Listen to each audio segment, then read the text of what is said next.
जेवढी काही शेतीमध्ये वापरण्यात येणारे जीवाणू जे आहे तर ते अशा पद्धतीने जे आहे ते बॉटलिंग करून विक्रीचं नियोजन जे आहे ते या ठिकाणी MGM मार्फत होतं. त्याचा लायसन्स जो आहे तो हा परवाना आहे शासनाचा, महाराष्ट्र शासनाचा.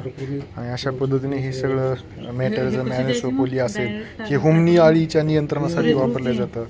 पुन्हा हे बेविरिया बेसियाना हे जैविकरित्या जे आहे ते अळीवर्गीय कीटकांच्या व्यवस्थापनासाठी जे आहे ते वापरलं जातं. त्याच्यानंतर हे पॅसिलोमायसिस आहे, पुन्हा हे NPK कॉन्सर्शिया हे बेने प्रक्रियेसाठी वापरलं जातं. हे पुन्हा रायझोबियम जे आहे ते ज्या द्विदलसाठी वापरलं जातं. तर असे सगळे हे आहेत. तर त्याचं जे आहे ते ही सगळी लॅब या ठिकाणी हे इनॉक्युलेशन चेंबर आहे, पुन्हा मिक्सिंग रूम आहे. हे सगळं जे आहे ते अशा पद्धतीनं, पुन्हा मशिनरी रूम आहे.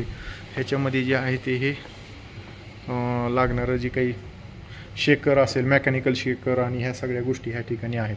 असे दोन हे जे आहेत हे या ठिकाणी जे आहे ते हे उभे केलेले आहेत. पुढं हे बायोसेफ्टीसाठी लागणाऱ्या सगळ्या गोष्टी ज्या आहेत ते ह्या ठिकाणी ह्यांनी या ठिकाणी जे आहे ते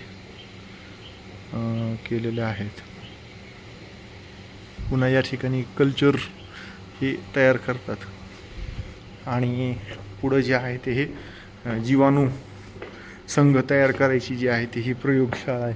ह्याच्यामध्ये एकदम छोटं असं हे युनिट जे आहे ते ह्या ठिकाणी 6 लाखाचं आहे. ॲटोमॅटिक आहे हे सगळं.